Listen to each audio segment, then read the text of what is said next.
Welcome everybody back with our last Roadburn related interview in this series. And I think you have to go out strong. And of course, we do that by talking to one of the artists in residence in the 2025 Roadburn edition. And I'm very, very happy. Third time's the charm to talk with Steve von Tilso. Steve, thanks for joining. Hey, thanks for having me, Torsten. Appreciate it.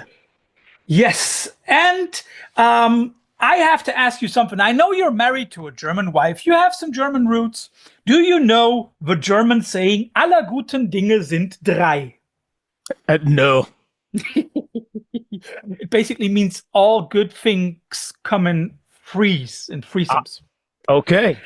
And of course, that can quickly be related to your residency in Tilburg. You are having free, I don't want to say slots, but in a way you do. You will perform as Harvestman on April 19th in the next stage.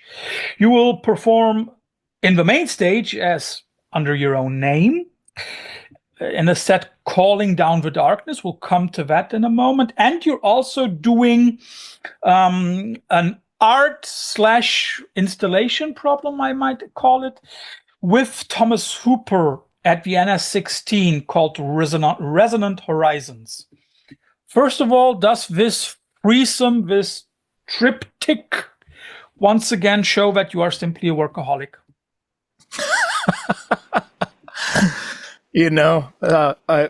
Sometimes I wonder if I, disappear into work to, avoid something else. But and don't let your wife hear that. Music and art is my happy place, and I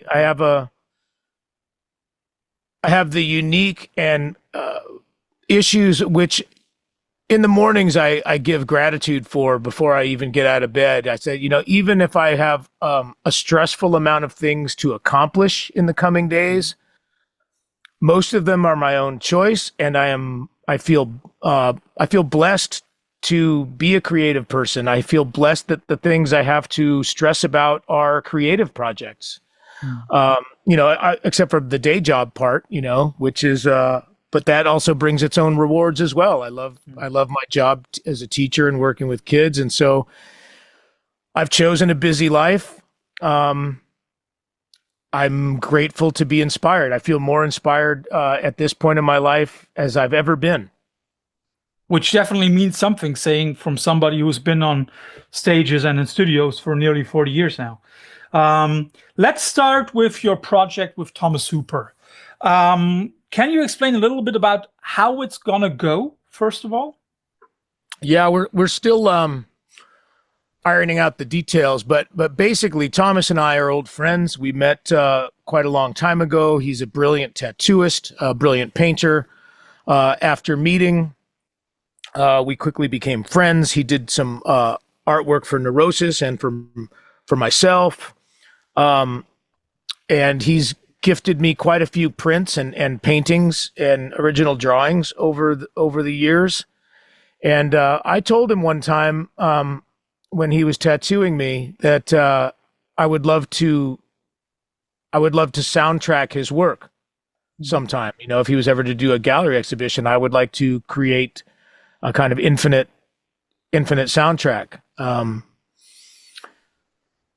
to set the mood, for looking at his paintings. And so that kind of sat on the back burner for quite a while. And when Walter and Becky approached me about performing at Roadburn, originally they were interested in Harvestman because Triptych was right in the middle of it. And Walter was really digging those records and wanted to bring me out for that. And I said, well, hey, by the time Roadburn comes, I'm going to have a new solo one done. Well, it's already done, but it's going to be out around that time. My friend Thomas and I have always wanted to do this. How about I bring all of this? It costs a lot of money to fly an American over to Europe. Let's take advantage of it,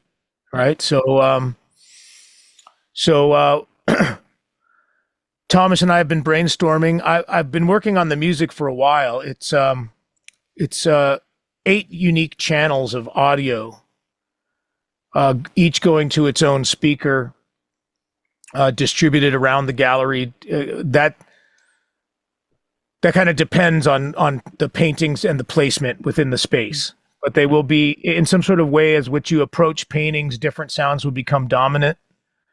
Mm-hmm. They are many channels of loops that are of different lengths, mm-hmm. audio loops, so that their chance of repeating in the same sequence, in the same time, in the same, is almost none. Mm-hmm. So it really truly becomes infinitely morphing and changing within the same vibe, within the same, everything's kind of within the same key, everything is the same kind of mood, and but it's not rhythmic, it's not dependent on synchronization. It's very, very, very Brian Eno-esque. When you say it's not based on synchronization, then it's basically probably right the opposite of it. It tries to avoid synchronization, doesn't it? Tries to avoid it, yeah. But almost any way in which these different loops could possibly interact works. Mm-hmm. Even in the moments where it becomes a little unsettling, actually is a refreshing moment because it's actually quite pretty. And so it's also a wake-up call, isn't it? Yeah. And and Thomas's paintings, he sent me a iPhone photo yesterday. He was up on a ladder trying to reach the top of his painting because these are big canvases. Okay. Big canvases of which he's going to bring with him. I think he's going to take them off of the frames and hang them like tapestries, because we were talking about we were using the word tapestries and weaving mm-hmm. a lot. You know, weaving ourselves back into the world. And so I just like the way that the sounds and because he doesn't paint, his paintings are not representative. It's more like sacred geometry and abstract art kind of mixed. Yeah. For coming back to one of the things that you've just said, one of the main ideas of your residency is what you've just said, weaving yourselves back into the world. Which is, of course, a very important thing. But isn't it the way that with every new record, you are again weaving yourselves back into it? And as you are a workaholic, there seems to be no real disconnect. Or is there a disconnect that you feel?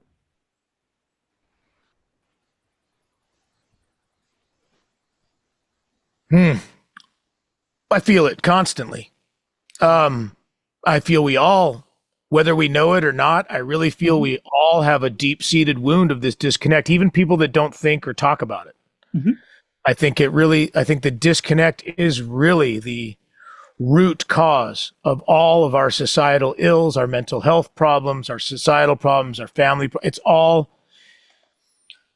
we're still humans, we're still flawed, but if we were connected, if we still viewed ourselves as wild, as part of the earth, as part of the nature, if we mm-hmm. viewed rivers and mountains and rocks and the other animals and living things as our brothers and sisters, we would behave very differently.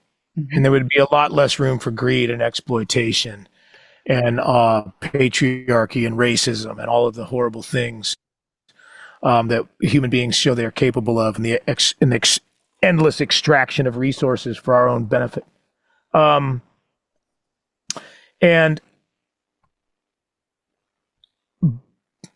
by the very nature of our society, it's almost impossible to not, even if you're aware of it, to not be a hypocrite or to not be part of the irony of you see it, but you can't get out. You feel like you feel like one of the many cells of the beast that is devouring everything in sight.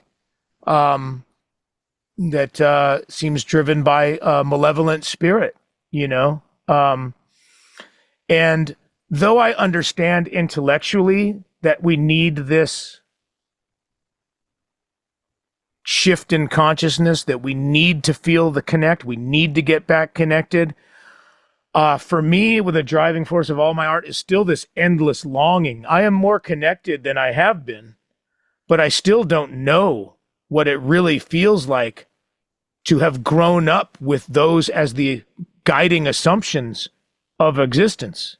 I only know them as intellectual or philosophical changes of mind, a mind still warped by the language and the society I grew up in. And so I think it is an endless longing, an endless sorrow, and an endless melancholy that I don't see, that I only see a lifetime of art and music and doing good in the world as an attempt to a place I probably will never reach, but I won't stop trying. So then for you, the strive and the road is the goal. I would hesitate to say strife is the goal. But you know what I mean? You know that yeah, road no, I don't, to the connection. If I could change it, if I could change it, I would. I wouldn't. I would gladly sacrifice that melancholy and sorrow should we have a global, miraculous, immediate global consciousness shift. Which is not going to happen. But while we're there, I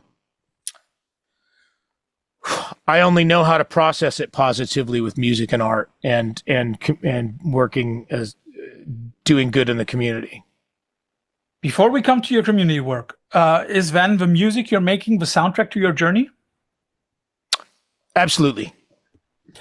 Then I initially wanted to start with Triptych, but let's go into your Steve Von Til set in Tilburg called Calling Down the Darkness, which is a name from the new record, which will be released in May on Neurot.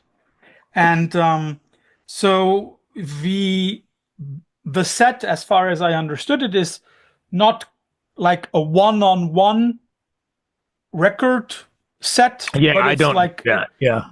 But it's like it will have some songs from the new record. It'll be primarily the new record and the previous. Yeah, it'll be primarily the new record with a few from the last record and maybe an old one. It depends on how fast we can switch between songs, because I've got an hour and it's 51 minutes of music so far, and not counting tuning a guitar or. And the other thing is where I wanted to go is that, I had the pleasure of already listening to the new record, and I must say it's amazing. Also to hear you perform vocally in a way that I have seldomly heard you. It is as if you are, as if you are channeling your inner Mark Lanegan a lot more than before. I wish. There is a lot of harmony in your vocals. Was that something difficult for you?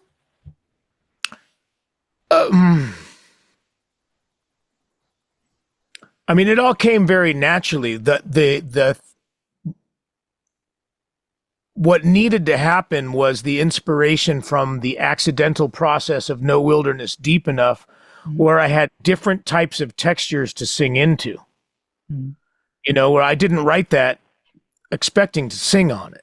I didn't even write it. I stumbled into it. And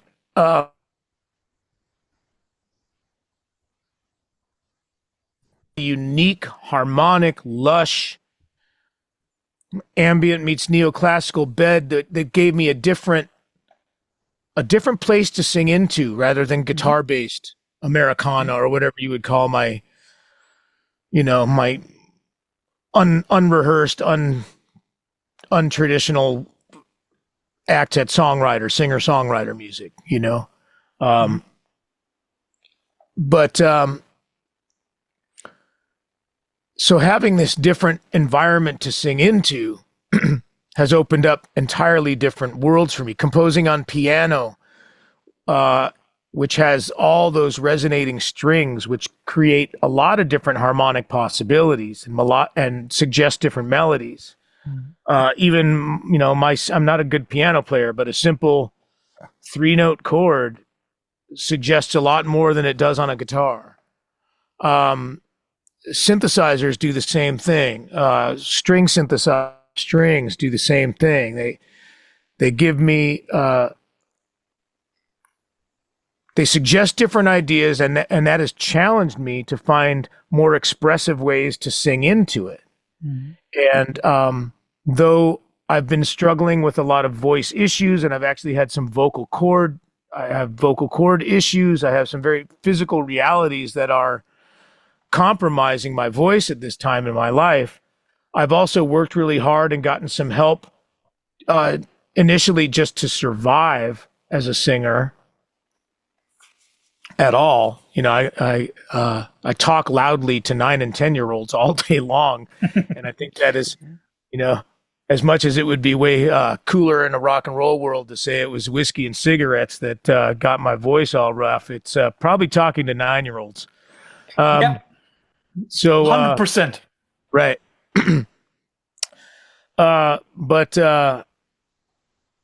So I've worked really hard to preserve what I do have and to work within my limitations and to know what those limitations are and to do them well.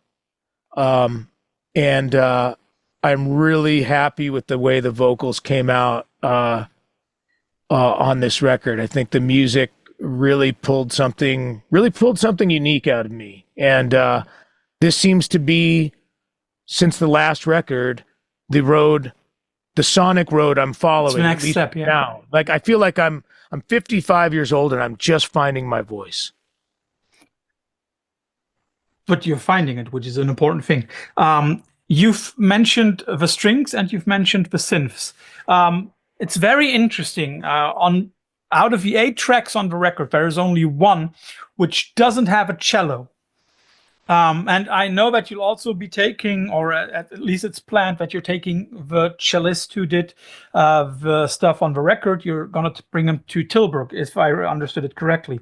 Yeah. I'm really so is excited. this combination of synths, an electric instrument, and cello, one of the classical instruments, is that also something that sound-wise provided you with a new idea? I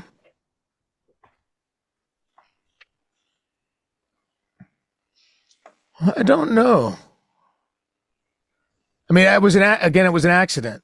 It wasn't like a idea, and didn't seem strange to me. I mean, there's a lot of folks doing that. Like if the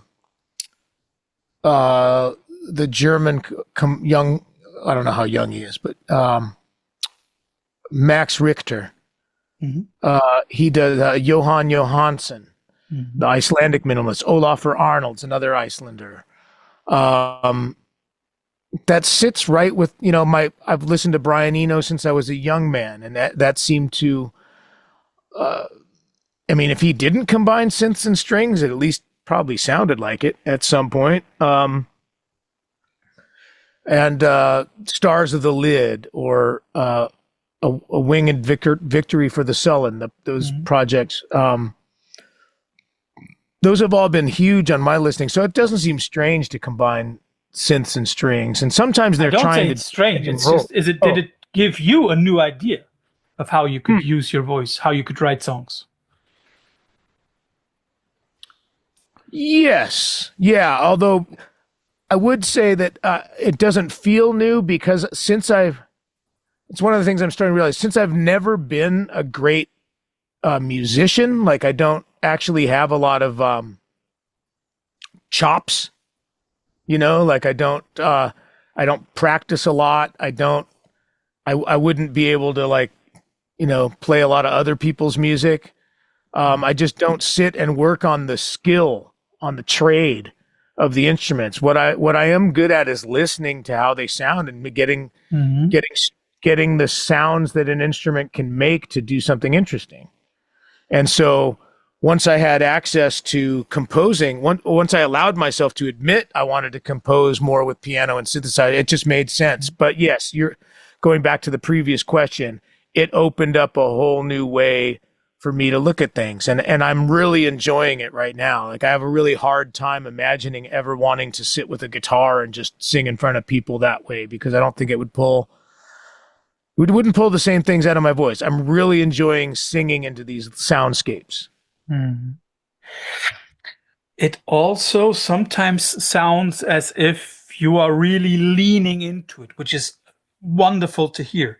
But again, of course, singing is for one thing, but writing lyrics that are touching, that can give food for thought, is a totally different thing. And I would say there are tracks on the new record, on the new solo record, where one can also see that you have been writing a lot of poetry in your life. There are some tracks which sound as if they were taken, I know they're not taken, but as if they were taken from the Harvestman poetry collection that you put out a few moons ago.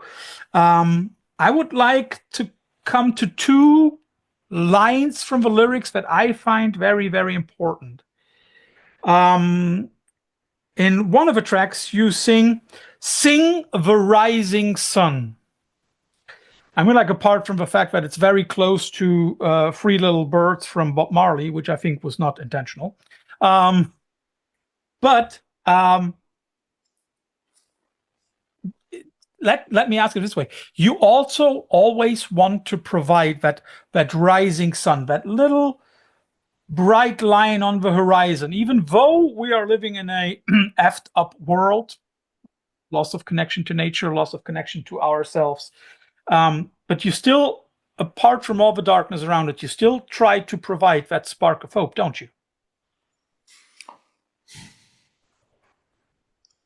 Yeah, I think we have to, right? I mean, and those words were spontaneous. When I was composing that song at a piano. And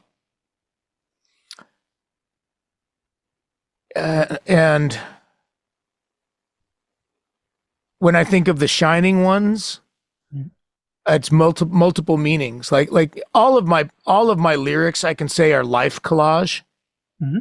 It's rare that one song was about one specific thing from start to finish, because lyrics have to serve a purpose in a song. They have to sound right. Just the actual act of saying the words aloud must sound good within the music. It has to have the right cadence, the right syllable count, the right vowel sound to hang on, right?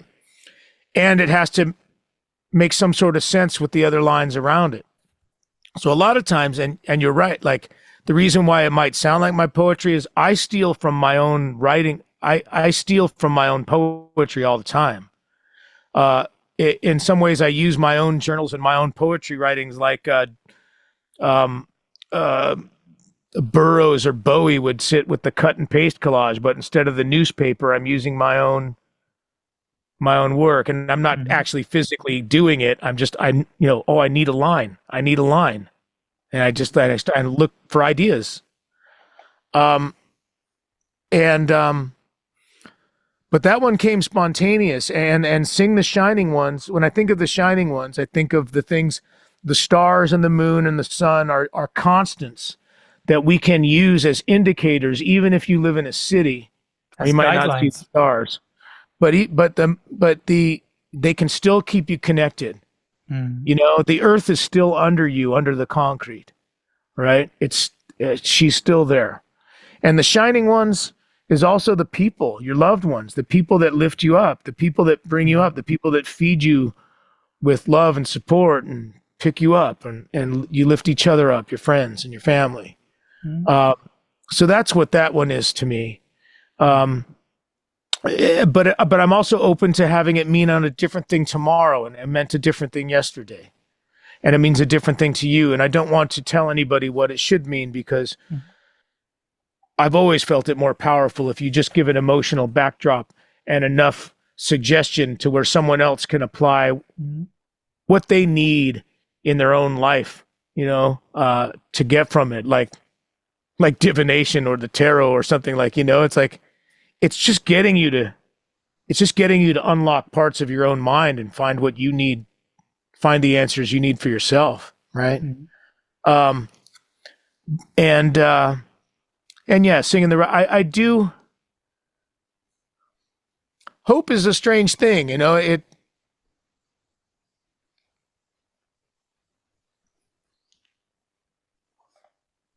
would be foolish to be hopeless.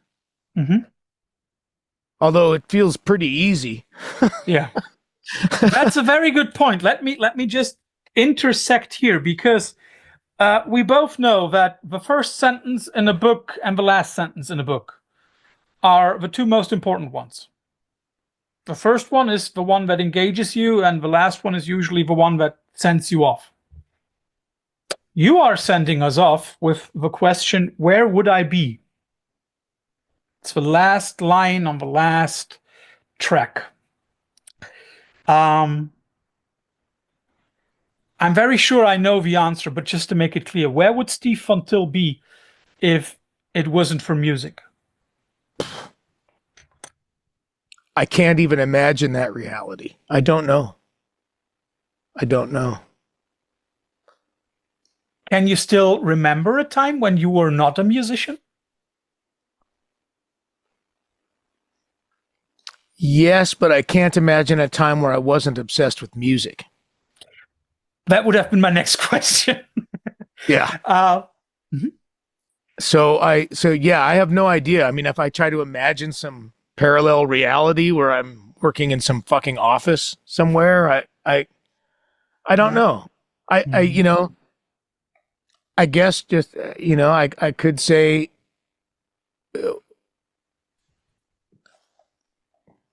I don't know. I as I know myself now, wouldn't exist. But then again, like, without going down too many rabbit holes, I know you've got a time limit here, but they say that there is a core being of us. We have a core self.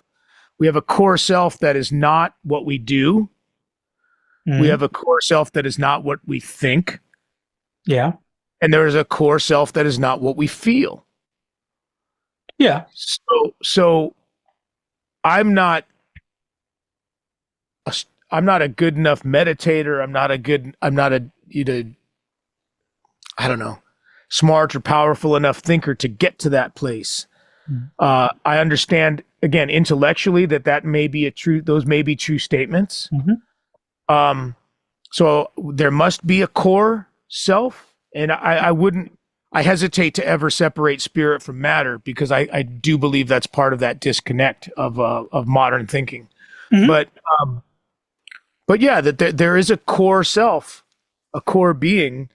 And so I would assume that had I taken different roads, I would still be that core expressing itself in different ways, but it would, I, as I know myself and how I think and how I feel and what I do, would not exist. Before we come to the triptych, just a very simple question, and I'm asking for a short answer. Well, quick, let me go back to that last question, because you have very good instincts. Sometimes. Yeah, we all have our days. Everyone, I love that. I'll take that. Every once in a while, even a blind squirrel finds a nut. Right? Yeah. It's what I say about myself sometimes. But yeah. Same here. Yeah. But you wanted to say something. Yeah. So the line, where would I be? Where would I be? Without you here, it again has many meanings to me, and they are all equally as powerful. And the one as the more abstract one, the you is the spirit of creativity, the actual nature of creativity. And I think you inherently picked up on that, or you wouldn't have asked that question. The without you, I like the line. Yeah. I really like that one. Yeah. Yeah, and the you also represents actual beings who walk the earth, but your wife. My wife, of course. Yeah, the spirit of creativity is absolutely one of the you. Mhm. I have a question about the sound of a new record. In the press kit, it says that the post-production was done after, of course, the recording of it all, and it says like you and Randall did that together. Did you also then create those soundscapes? Like on one track, for example, it sounds as if we are sitting at a campfire. On another one, it sounds like little electronic tensions building up and going down again. You added that with Randall after recording, right? No, some of that it really would depend on the sound, because I don't have a lot of money for the studio time. Randall added most of those things that sound like most of it was done right in this room. I did all the vocals, right? Most of the vocals here, although I had a hard time on a few lines and I fixed them up with my friend Scott Evans in Oakland. I flew down there to record the piano because my piano in the house, one, you'll always hear the appliances running and the dogs join in, and it's old and it doesn't tune to A440. But yeah, all the vocals were done here. I did most of the synthesizers here in this room. I did all of those things that sound like field recordings. Most of that was done here. Yeah. Randall did add a couple interesting synthesizers, some really neat kind of synth arpeggiations. And his real strength is in processing, like analog processing, running things out of the board and into a desk and into some vintage reverbs and then into another one and giving everything. I'll make it sound good. It'll be fine. And he'll bring a third dimension to it, which will really give it, make it less static. Like, if I came up with a Tangerine Dream style synth arpeggios, of which there are some on this record, mine stay at one static thing and he morphs them and folds them back on each other. And, he makes it way more interesting. He's got the ear for that type of thing 100%. And just making it sound really big, 3-dimensional and rich. Yeah. The richness and that 3-dimensional thing, that's definitely popping. And I hope you don't mind me asking, it sounds as if this is the richness and the background and the 3-dimensionality. It reminded me of Tribes of Neurot. It's a little bit like, so this is the song originally, and you can add a little onto it. That is a very cool process that you did there. Thank you. Yeah, I mean, it's, again, I'm just, I don't feel like there should be any limits. I mean, I limit myself within that these are songs and that this is like, it's not improvisation or anything. But yeah, I think I guess I'm finally trying to acknowledge what my strengths are. And some of my strengths are playing with sound. It's something I've always done. I've always had home studios, even when it was the corner of a bedroom or the corner of a garage. And I've always, since my first 4-track cassette recorder, I've just enjoyed playing with sonics. And it's something that is fun and inspiring. And now I first brought that in when we formed Tribes of Neurot and got to record that way and do things that way. And I've also done it quite a bit, mixing it in with Harvestman, in playing with sounds. Some tracks are fuzz guitar tracks, and some are just strange textures that turn into something. But bringing and it was always a part of Neurosis as well. Where we bring outside sounds and turn them into instruments. When we first got samples, it was inspired by things like Public Enemy and Throbbing Gristle and bands that had things that weren't instruments that became musical, I still stand by that as a valid strategy and a useful technique. Definitely. 21st century. I mean, like, come on. If we disacknowledge that, then I mean, like, then we could basically throw away the last 30 years of music. But Right. you've already hinted at Harvestman and some of the sounds. You are playing a triptych set. I mean, like, of course, you cannot play the whole thing, but you will be choosing some of them. Some of the tracks on those 3 separate records, which together form this overall big thing. It is a very, very inspiring mix of songs. And I'm not going to talking about the dub mixes for a moment, but about the songs themselves. Is this, for lack of a better word, your krautrockiest or most psychedelic phase in Harvestman? I don't know. If you listen to the first one, it's pretty psychedelic. Yeah, it is. So I don't know if it's the most psychedelic. I think they're all out there. Most krautrock. Well, it's the most. Yes, because there's more focus on drums and rhythms. Yes. Whereas a lot of the early stuff didn't necessarily have drums.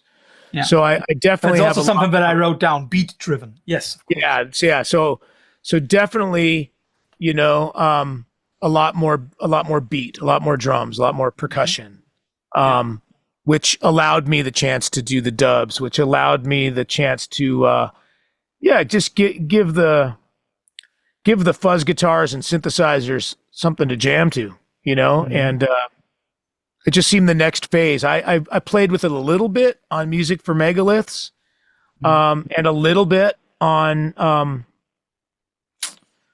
whatever the one before it was called. I can picture it. I'll look it up for you. In a Dark Tongue. Yeah.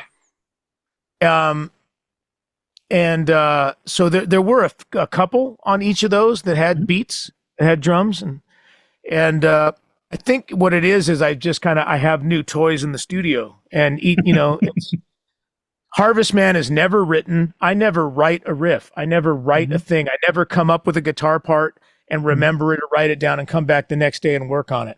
I think of an idea, I hit play and record, and I put it down and I move on. I don't even know these songs. I put down. How are you going to perform them then? Yeah, that's a fucking problem.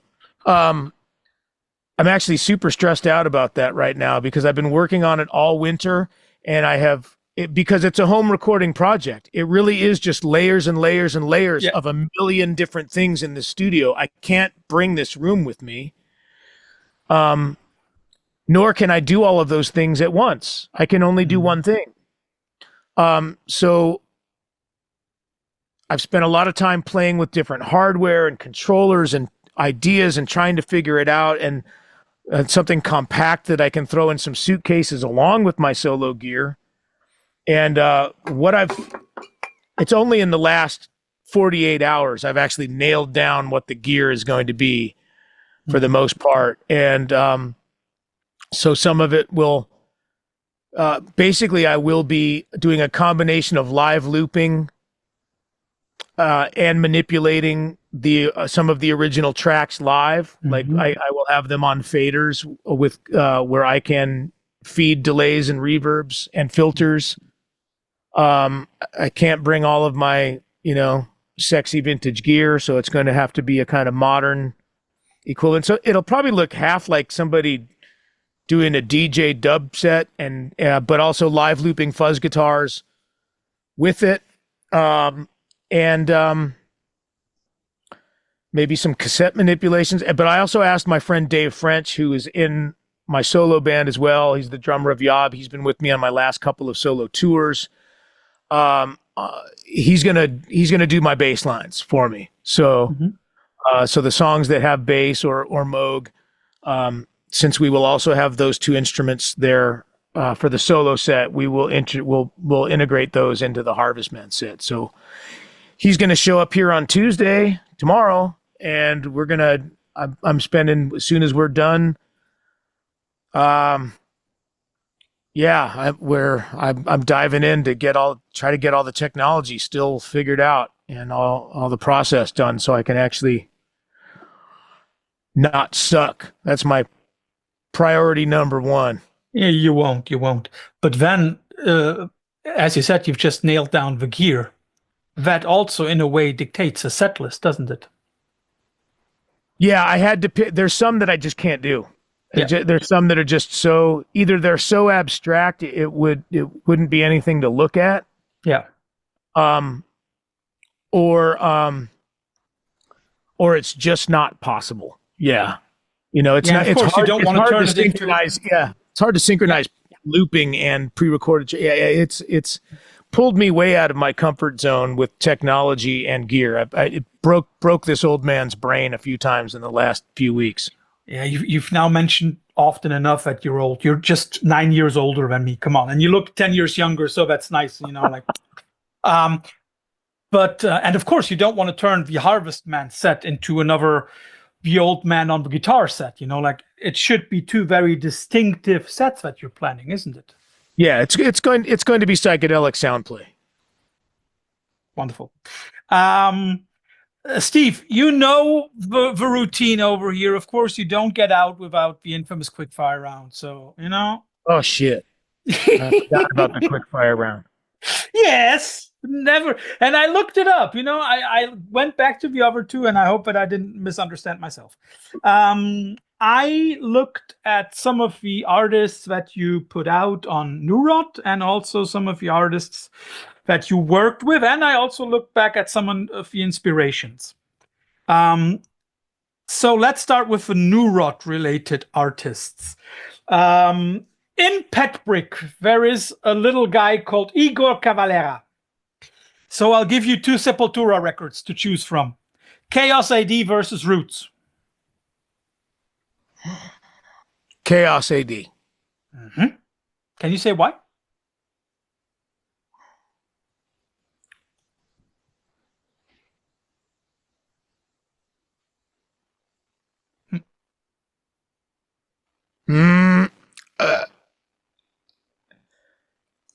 Actually, just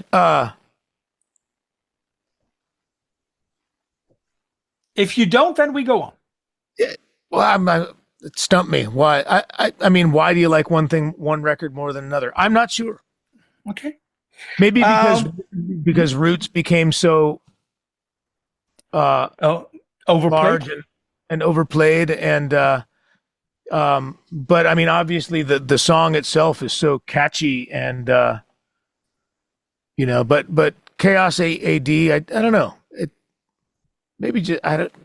That's just the one I speaks to me right now. Maybe it's because that's the one I've had in the office more recently. I think it's sitting there in my pile that I put on it while we're working sometimes on the label work. Mm-hmm. And Igor is a great human being. I love Igor. He's definitely a nice guy. And you just put out the full-length debut of Guiltless. By the way, if anybody wants to know a little bit more about that project, go back a year and listen to old me talking to one of the guys in the band. You will find a lot of good sources of information. But I'll give you two of the Guiltless bands, two of the bands that their members were in. Intronaut versus A Storm of Light. A Storm of Light. Because you also put it out on Neurot. Put it out on Neurot, and I'm also unfamiliar with the other band. Okay, that's cool. That doesn't matter. With Neurosis, you together released one of the most beautiful collaboration records ever with Jarbo. And of course, Jarbo is known for solo stuff, but I want to give you two Swans records. Greed versus Holy Money. Is Holy Money an EP? It goes as a full length. I'm going to have to look at track lists because I think they were both reissued together at one point. Could be. Again, you kept in the same. You kept in the same time period. Yes, I think they're like. Oh, that's all that kind of early. Yes, And it's early. shortly after she joined. That was also important for me.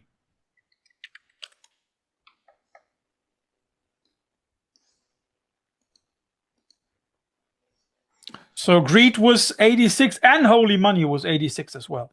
Right. Yeah. It's that they even look the same.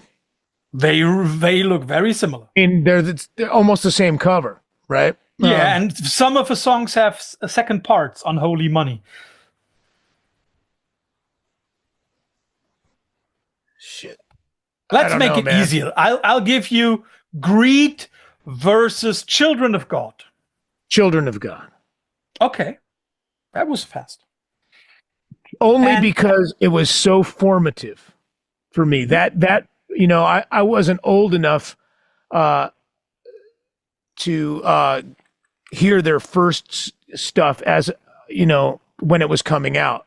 That was just, it would take me a few years before I would be old enough to discover that type of music.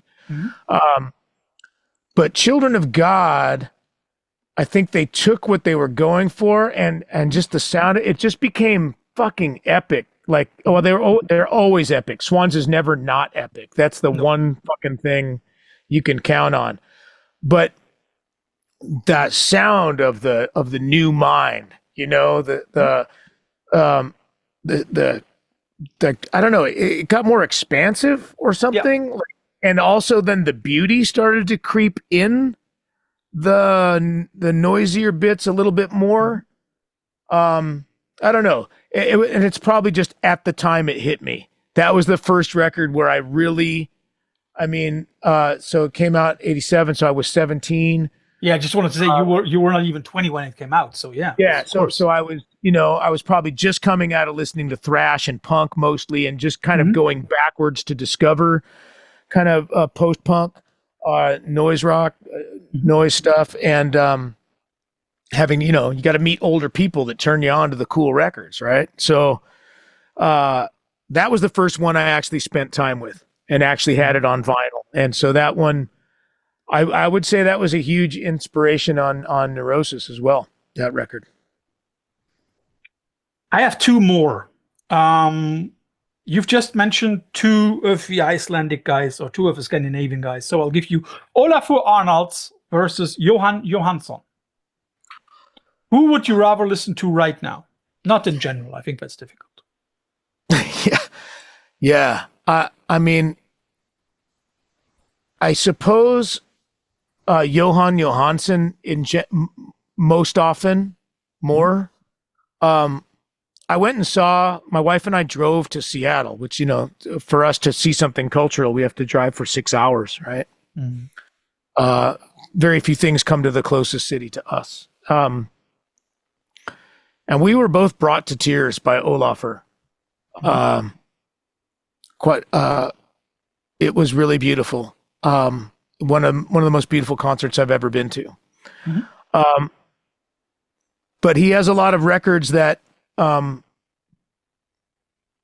this isn't a criticism of it's what he wants to make, but they become too pretty and too joyous for me to, for me to like want to spend time with. Like, I just like the darker shit. And Johan was a little more consistent in the darkness.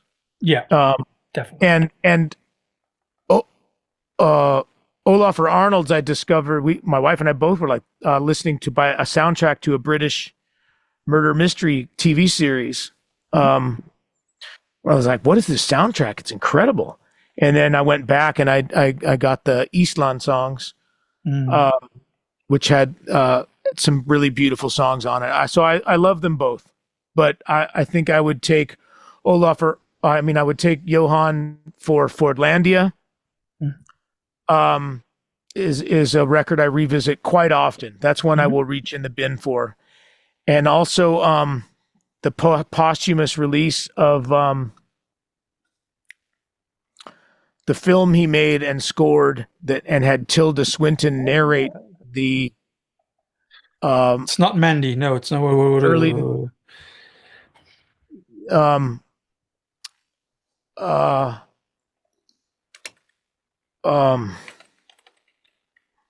Here we are, two old men who need the internet. Yeah, well, he shot the film himself of the former Yugoslavia on 16 millimeter of these Spomeniks, these bizarre brutalist post-war sculptures. And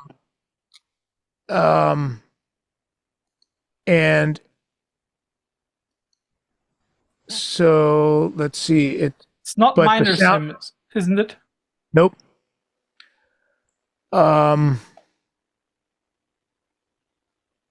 I would have to look it up.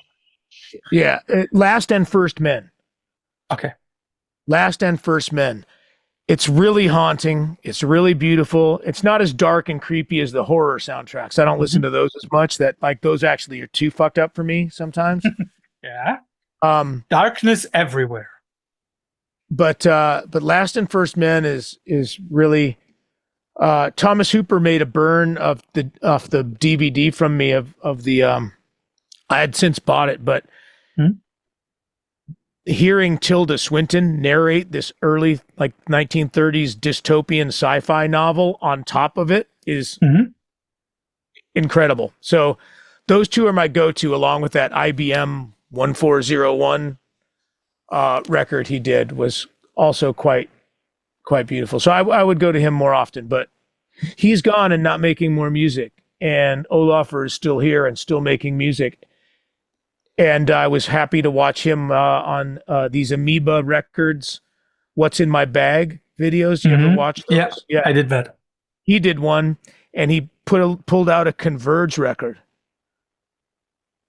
Oh, before I come to the last infamous Quickfire round question, we have to speak about one thing, and I've hinted at it: community work. You are not only being a teacher, but you're also giving back to a lot of good causes. And I want to give you a moment to talk about your involvement with the Firekeeper Alliance. For everybody, that is one of those causes that help some of you Americans go to fire in the mountains later on this year. So maybe you can say something about the Firekeeper Alliance first. Yeah, sure. I'd love to. It kind of began with my relationship with the Fire in the Mountains Festival, which I was lucky enough to participate in 2022. And they already were creating a very unique music festival, and that they were doing emotionally heavy music in epic landscapes outdoors. This was back when they were doing it in Wyoming, within view of the Grand Teton Mountains. Out there on a ranch. But it wasn't the bands and the music that, I've been to a million music festivals. It was the location, but also the fact that they were including indigenous perspectives. They had indigenous speakers there. They had kind of a responsible outdoors person, leave no trace policy of how they would treat the land.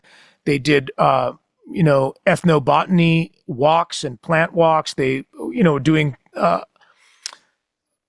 lot of talks and gatherings and workshops about healing, about connection, about grief, about death, about a lot of heavy stuff. And that's what impressed me. That's what took it to a new level. And keeping it non-corporate, independent, also was great. And when they were kicked off their land by the rich assholes in Jackson Hole on the city council, they were looking for a spot. And a man who I'm now proud to call my friend, Charlie Speicher, said, "Hey, I live and work out here on the Blackfeet Reservation, the Blackfeet Nation, out here in Browning, Montana. I think you guys should come look out here." And they eventually made it, through a lot of work by a lot of people trying to keep a long story short, they eventually came to a collaborative effort with the Blackfeet Nation to host Fire in the Mountains right there on the Red Eagle campground on the shores of a very sacred place, Two Medicine Lake, in their sacred lands, in their traditional ancestral homelands. but taking it the idea farther was Charlie and his wife Sienna and Robert Hall and a bunch of other really great teachers and counselors there in the high schools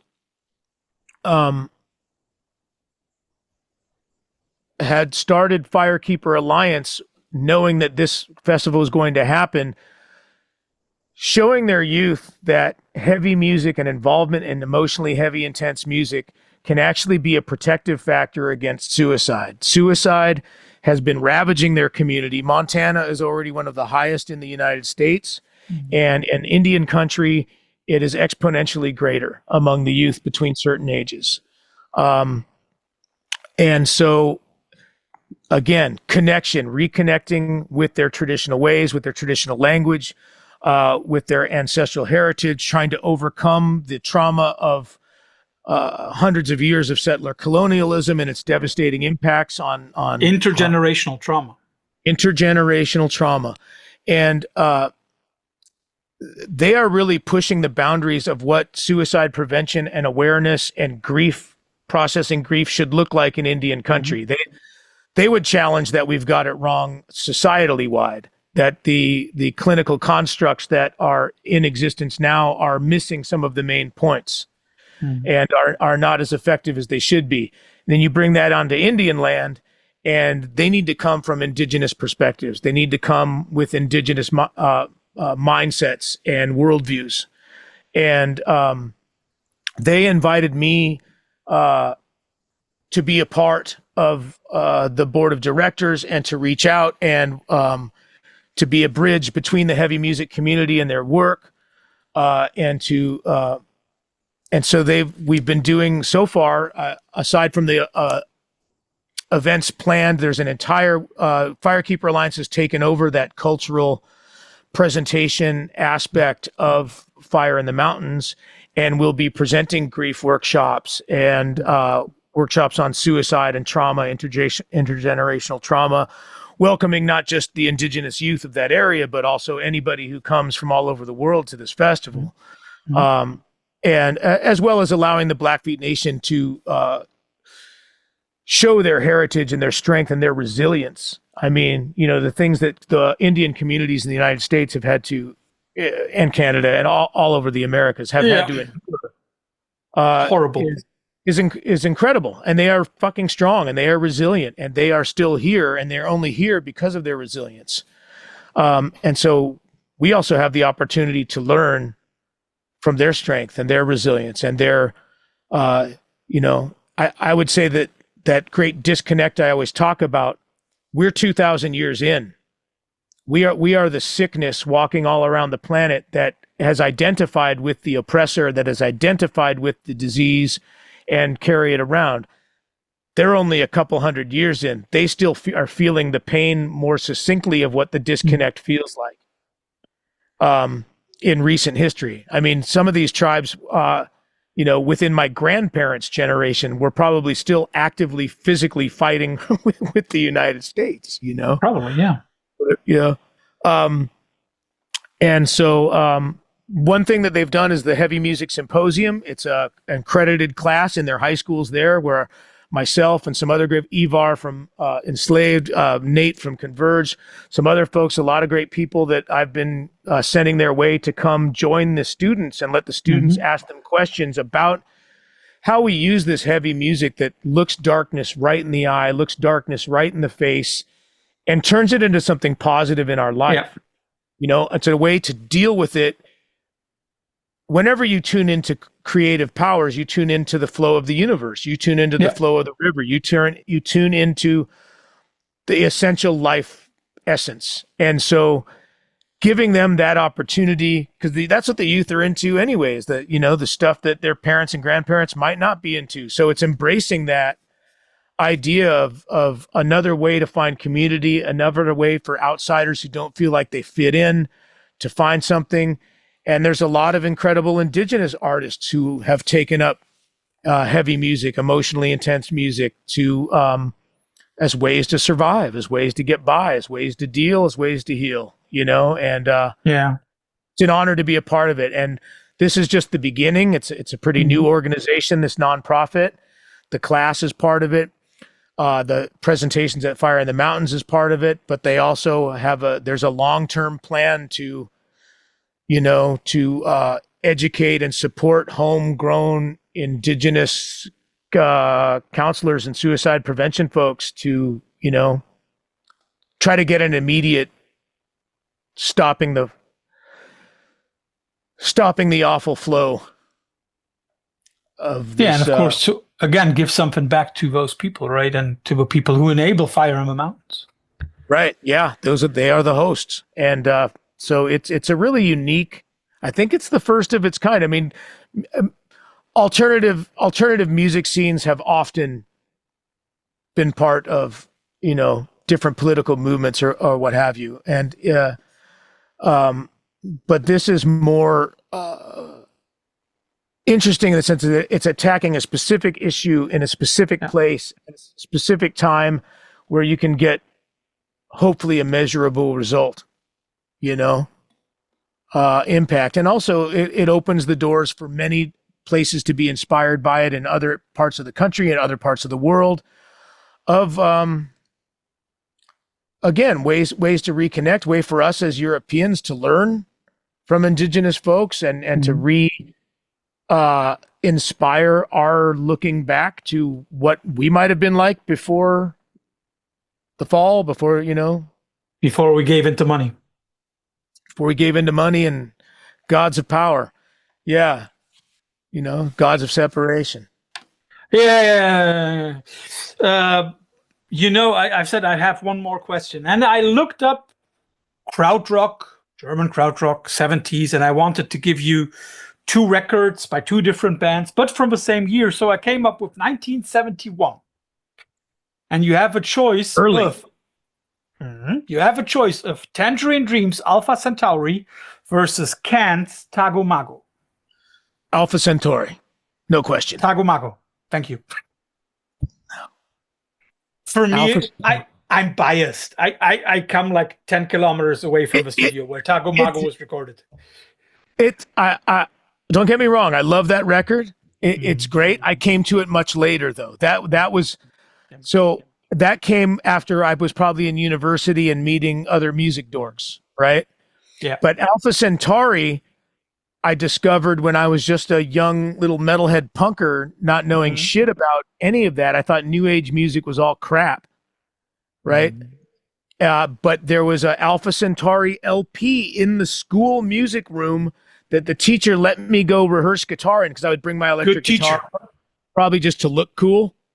I brought and I never joined any music classes or took any band classes, but he let me plug into an amplifier in a little sound room. And there was a turntable and an Alpha Centauri record.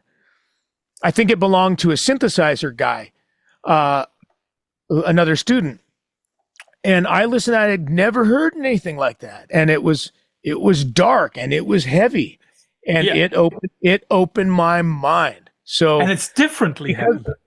Yeah, because of place and time, I would go with Alpha Centauri. It's because it was the first. It's not my favorite Tangerine Dream in the long run. I like when they start in the later years, start getting more into the arpeggiations and before it gets too weird in the 80s. Zeit and Phaedra and those is probably more of my favorites. But that was the first. That was the first. Last question that I in this series ask everybody is there any other gig at Roadburn this year that you are looking forward to seeing yourself? Yeah, I've got a list. Pick three. Pick three. Shit. Otherwise, we're going to sit here for another hour. I know you. One Leg, One Eye. Oh yeah, that's a very good choice.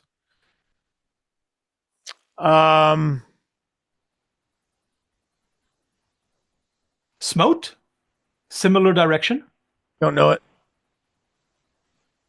Sumac with More Mother. That's a great collaboration, and the record is amazing.